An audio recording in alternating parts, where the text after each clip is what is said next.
চিকিৎসা গ্রহণ করতে পারছেন বিএনপি চেয়ারপারসন বেগম খালেদা জিয়া। গুজবে বিভ্রান্ত না হওয়ার অনুরোধ ডাক্তার AZM জাহিদ হোসেনের। সার্বক্ষণিক তদারকি করছেন তারেক রহমান। দ্রুত সুস্থ হওয়ার আশা।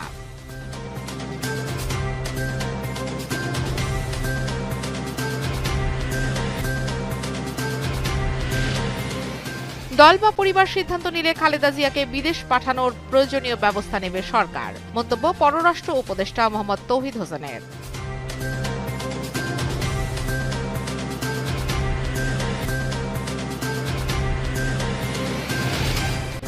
নতুন ভোটারদের জন্য উপযুক্ত পরিবেশ সৃষ্টি করাকে অন্যতম বড় চ্যালেঞ্জ হিসেবে দেখছে ইউরোপীয় ইউনিয়ন। সিইসি AMM নাসির উদ্দিনের সঙ্গে বৈঠক শেষে মন্তব্য বাংলাদেশে নিযুক্ত EU রাষ্ট্রদূত মাইকেল মিলারের।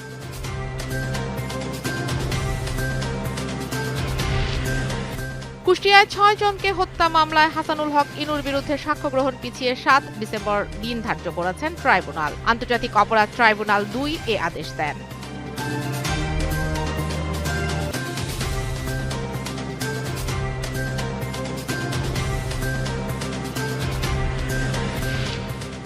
পেরুর আমাজন অঞ্চলে ভূমিধসের কারণে নৌকাডুবিতে নিহত কমপক্ষে 13 জন, আহত অন্তত 20। 2 জন এখনও নিখোঁজ।